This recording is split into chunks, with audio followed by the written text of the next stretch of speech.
So, to a degree, part of this video is an apology, because each of the games I'm about to talk about, I got a lot of people into, only to realize that these games kinda suck.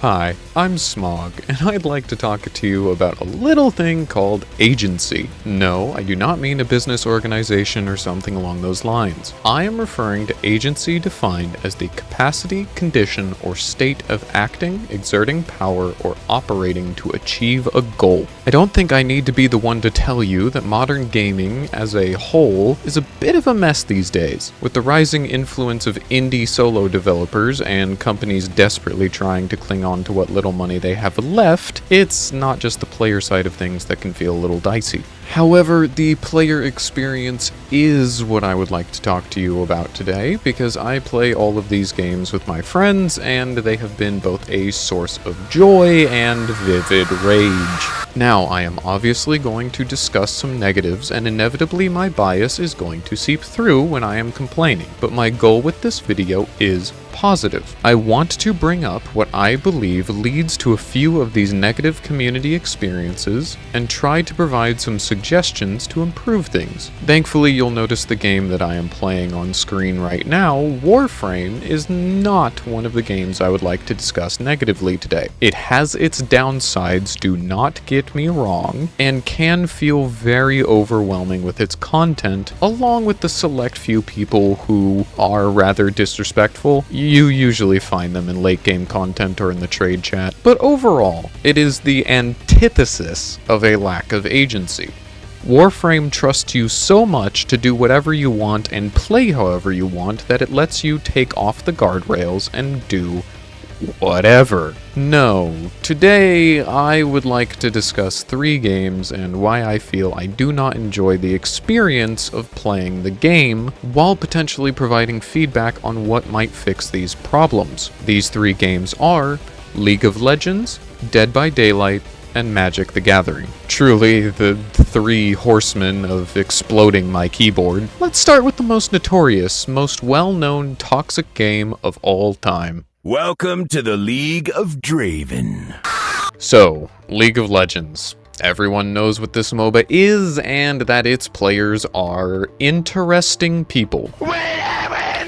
Now, other creators have already pointed out the overwhelming number of champions, the items, the toxicity in all chat, running it down mid because your main got banned. We get it. That is not what I would like to talk about today. Fundamentally, at its core, League of Legends has a problem that makes it an inherently frustrating game, which highlights the other issues that could be ignored if the game was actually fun. League of Legends fails to be a team-based game and does absolutely nothing to support team mentality. This is a sink or swim game. You are isolated to a specific job, and while you might succeed and receive resources for completing your job, others around you can drown without you being able to help. Let's take a look at the average match of League of Legends and break down what I mean by this. Ranked and Draft are the standard game modes of League, with both taking place on Summoner's Rift.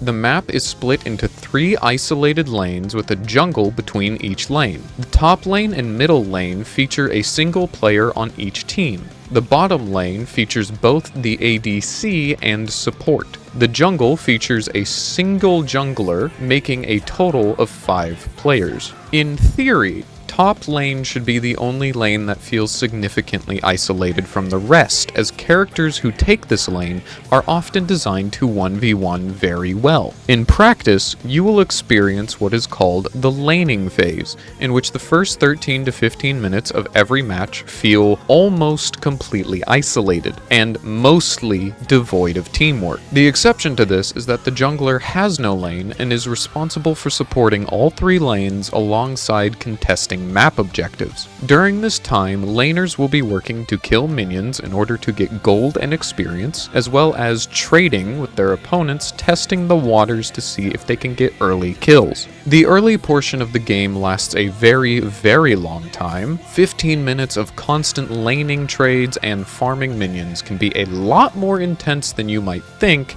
especially considering this is where some champions are at their highest strength. They often fall off once actual full team fights begin in the very late game.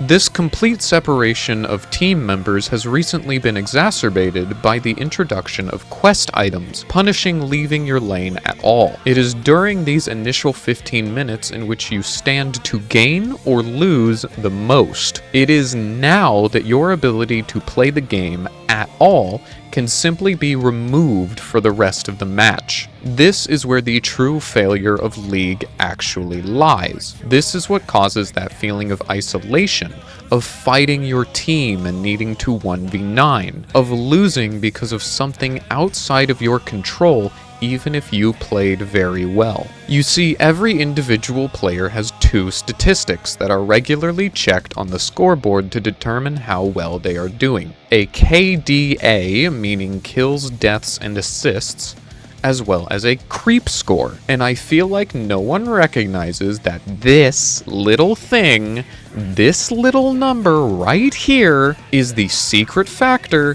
behind why League sucks. Allow me to give you a direct example. During the laning phase, everyone is locked in on their own personal objective. Every game, without fail, while I am playing support, my bot laner and I will release a collective groan of frustration as the top or mid laner dies in the first minute, knowing that we can do nothing to help them or change the inevitable curb stomping that is about to happen. It is not the fact that they died that is a problem. It is the fact that they are no longer in lane to kill minions, get gold, and experience. They fall behind, failing to kill minions as they are pushed off of wave and continuously kept at lower level. Lower amounts of gold, less items, less ability to play, therefore less agency. They are stuck in that lane to complete their individual item quest, bullied by their opponent for a minimum of 15 minutes, while that person scales and scales and scales uninterrupted, especially if the jungler is unavailable to help, or if the mid laner is unable to rotate to provide assistance. God forbid it is the actual mid laner getting bullied, because that will become everyone else's problem very quickly. And that is how a genuine carry is formed and how a match can be lost by one person. This issue happens in almost every match you will play, especially when not playing ranked. Casual matches are actively less fun than ranked because people just don't play safe. The complete removal of a player from the game leads to the idea not of 1v5 but of 1v9 as previously mentioned. Players enter games thinking that they need to not just fight the enemy team but be ready to carry 4 individuals incapable of helping. My goal is to make it easier to help our team come back from a situation like this. And some of you are most likely immediately saying, well, you can. Skill issue. Just play better. Theoretically, others could rotate and move in to assist that lane that has lost its own resources, or to help the jungler if they're getting invaded. Try to give the losing player a little bit more breathing room. But to be blunt, I don't care, because those individuals have absolutely no reason to do that. They lose out for coming over and trying to assist you. And on your own, yes, you are already fully capable of coming back in the laning phase even if you're behind, even without external assistance. But it is a long, boring, painful, unfun, and aggravating experience where you feel like you have no control over anything. I could be playing Garen into a ranged top laner, and all I have to do is farm patiently and use my passive to heal over time, play safe, play patiently. But every time I step up and they start right-clicking me, I feel the veins in my neck pop.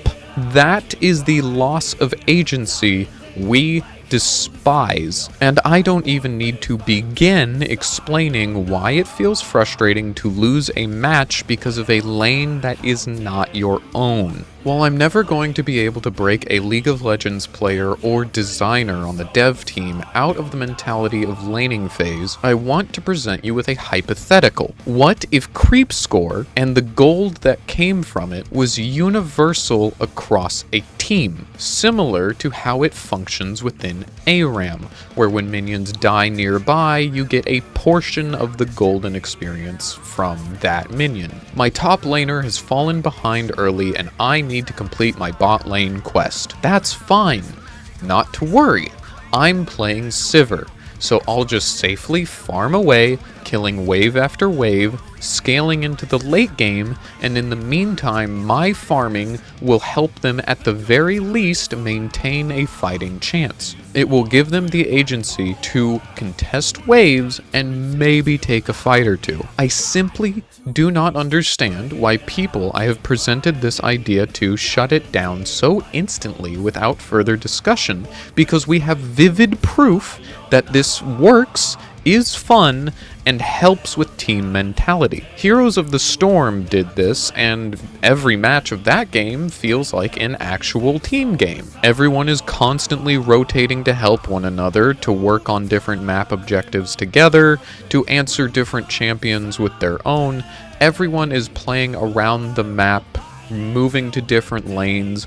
It's not just the jungler who is all over the place responsible for helping every other person from minute one. And yes, this would lead to issues with many champions, such as individuals who scale off farming. The game pace would speed up a lot, thank God. Therefore, characters like Veigar would feel weaker, and junglers would need to be able to clear faster, or place more emphasis on ganking than farming camps. However, I genuinely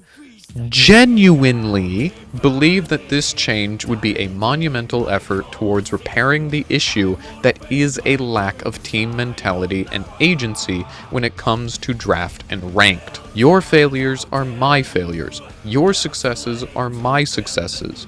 We need to work together as a team to win the match. It should not be an isolated sink or swim game in which your lane is your problem. It should be our problem. Why else do you think ARAMs feel so casual, so fun, so refreshing after wanting to implode in draft? You are working together, constantly, with universal income and experience. You are finally an actual team. You know, I finally figured it out. The problem is capitalism.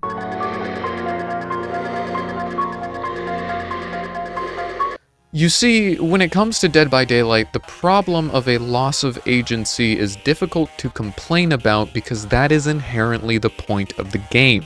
To steal a little saying from the next game that I plan to discuss, the point of the game is to kick your opponent's sandcastle. That's a really nice way of saying, as a killer, I am here to kill you. I am not here to hit you once, then pat you on the back as you teabag your way out of the exit. I am here to stab you violently. This has been a really common discussion in the DBD community as of late, in which people are discussing the existence of entitled survivors. However, I believe people need to recognize that the pendulum can and has swung both ways. It swings harder towards survivors right now, yes, but it will most likely eventually move the other way once again. Survivors need to realize that if they get tunneled, it's their fault. And killers need to recognize that if they let survivors get out without getting a single kill, it's their fault. The vast majority of agency you are given in Dead by Daylight does not come from within an actual match. It comes from right before. As a killer, it is your responsibility to identify your chosen character's strengths and weaknesses and build around them accordingly. Take my favorite killer to play, for example, Pinhead. With his constant map pressure thanks to Chain Hunt, I feel like generators are less of a threat, and thus I can take my time chasing survivors down when I find them. Because I enjoy this aspect of him, I decided to run what I call Minigame Pinhead, in which I run Hex Ruin, Pentimento, Plaything, and Haunted Ground. This leads to a wild goose chase in which survivors are trying to find and cleanse hex perks and hunt down the box, all while I am in the corner enjoying my chains. This does mean, however, that I can be weaker in chases. Survivors who come with perks to keep me in chase and know how to evade my projectile are a weak point that I actively chose to not build around. The answer to this? Identify the survivor who is bad in chase and focus them out of the game so that there is one less person finding hexes, finding the box, and doing generators. But of course, say it with me everyone, that's tunneling. The problem with complaints about killer behavior like this is that it is something you can simply build around. The same way I can run Lightborn if I hate flashlights, you can build around killers too as a survivor. If you hate getting tunneled, run Decisive Strike, Off the Record, Power Struggle, Chemical Trap. Things that let you actively fight back during and after a chase. But if you do run those, recognize that the killer will most likely take note of that and then save you for last, tunneling other survivors who are not built for chase first. Because if they do not, they are actively throwing away the match by committing too much time into a survivor who is good at that aspect of the game. Fun is subjective, and while there are people who only enjoy killer, like myself, and people who only enjoy survivor, you should never expect the other team in any game that you are playing, not Dead by Daylight, not League, not Magic the Gathering, to play suboptimally for your enjoyment. That is, simply put, childish. I believe Dead by Daylight's problem is not just the unhealthy mentality of its players,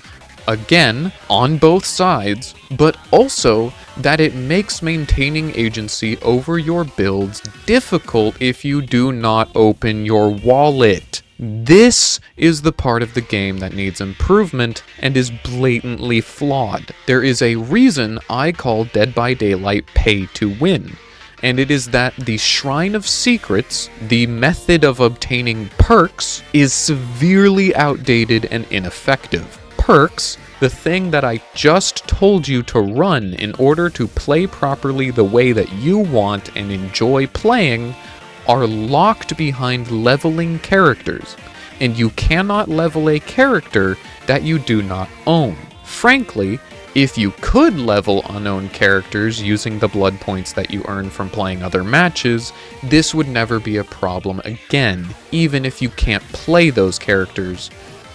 It would just solve everything, but I digress. If you cannot gain access to the perks that let you feel like you stand a fighting chance, why play the game at all? I would like to offer a bit of positivity in this trying time, however, just to remind everyone that not all Dead by Daylight players are bad. Yes, there were the survivors who were yelling at me in chat after I got a 4K with Demogorgon, saying I'm the problem with the game and giving the demo dog a bad name. How dare I tunnel? But there's also the survivors who say GG and that they had fun after fighting me while I'm playing Doctor and still tunneling people out of the game. Of all killers to have fun fighting, you like fighting Doctor? Extreme GGs to those people, and just you have my full respect.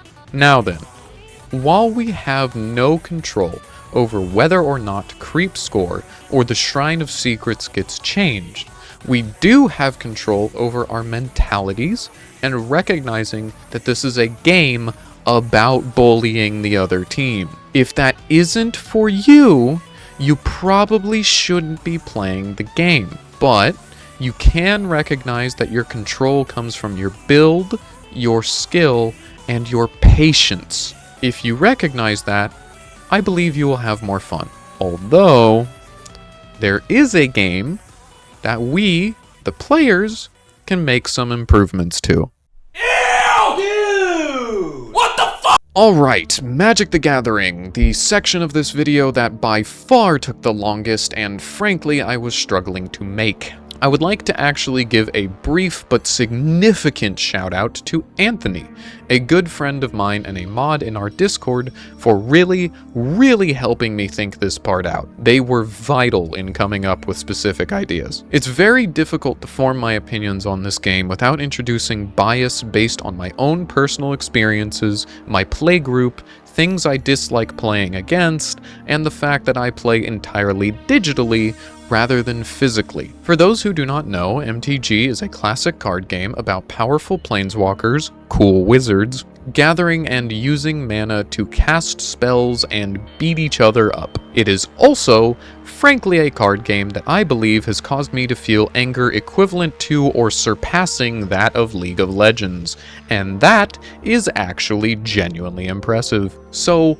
why play this game at all? What are my problems with it, and how can we give players more agency? Well, for me personally, there are two huge reasons why I play Magic the Gathering: experimenting with new decks, and the story of the world the game takes place in. It is an absolutely massive game with a lot of versatility in what you can do, so playing different game modes, testing new decks and strategies, and just brewing ideas in general is a huge appeal to me. The concept of playing Magic, to me, has always been more appealing than the actual unfortunate reality of the game. My other reason for liking the game has also sadly been diminishing. I'm not about to sit here and go on a rant about collaborative card sets. Personally, I love most of them, but I really do think that they should just be a Commander thing, not a standard thing. Standard sets should be continuing to give us more story about the world and the characters that we love, like Karn, my homie. That's all. My main problem with Magic the Gathering as a game, and the reason why I find playing it to be so aggravating, is because Magic the Gathering is simply gambling. Now, allow me to elaborate.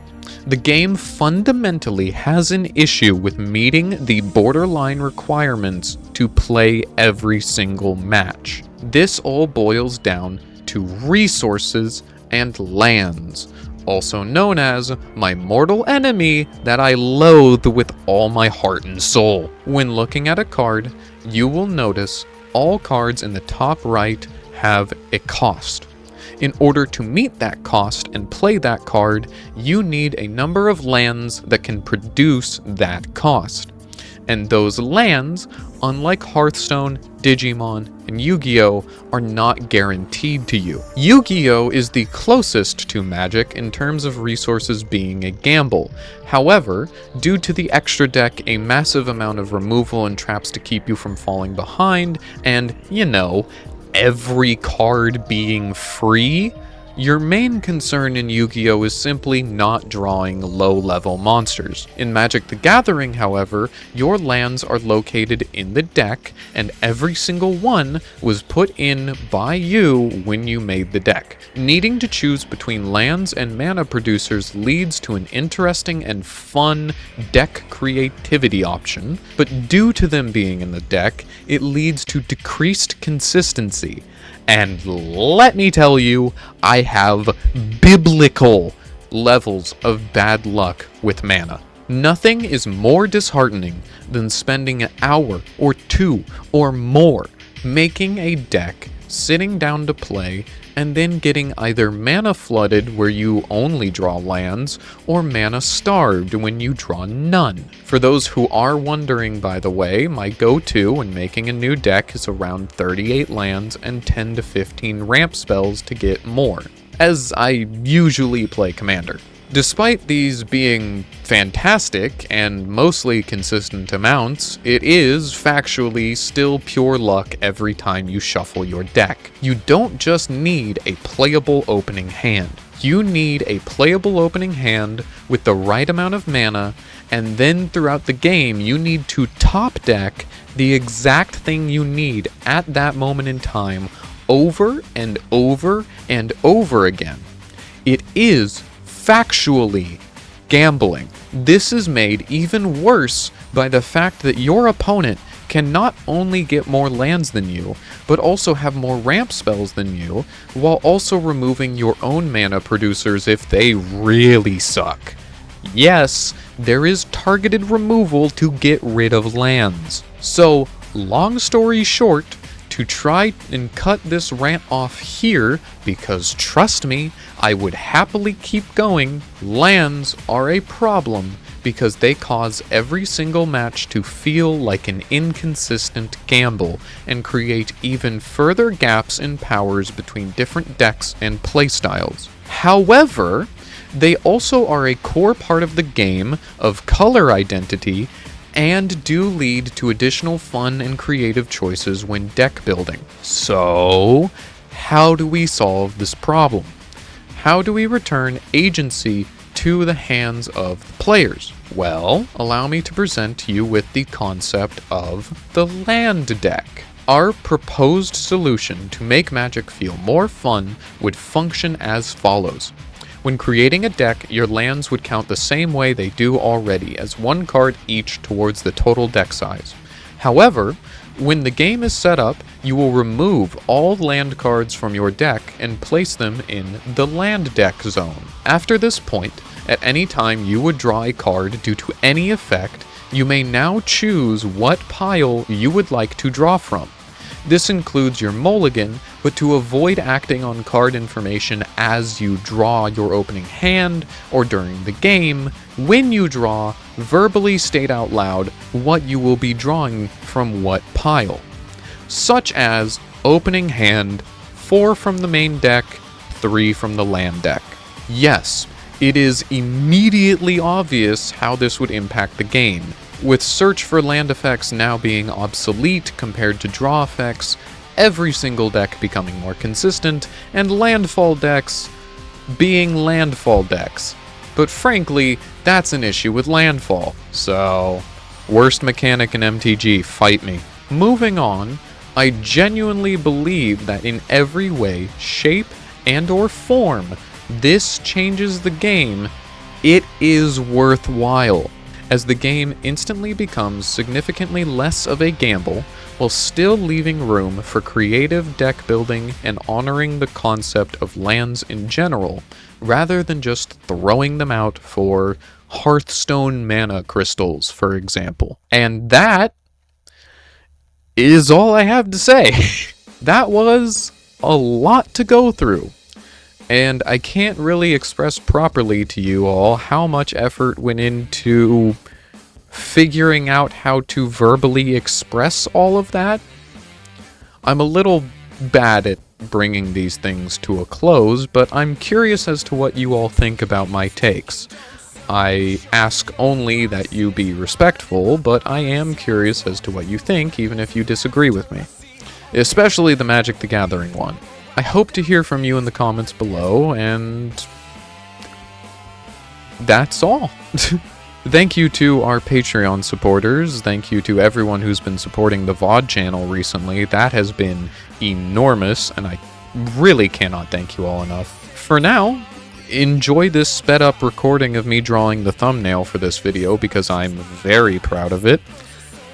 And I hope to see you all around in future videos and discussions. Goodbye, everyone.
Back to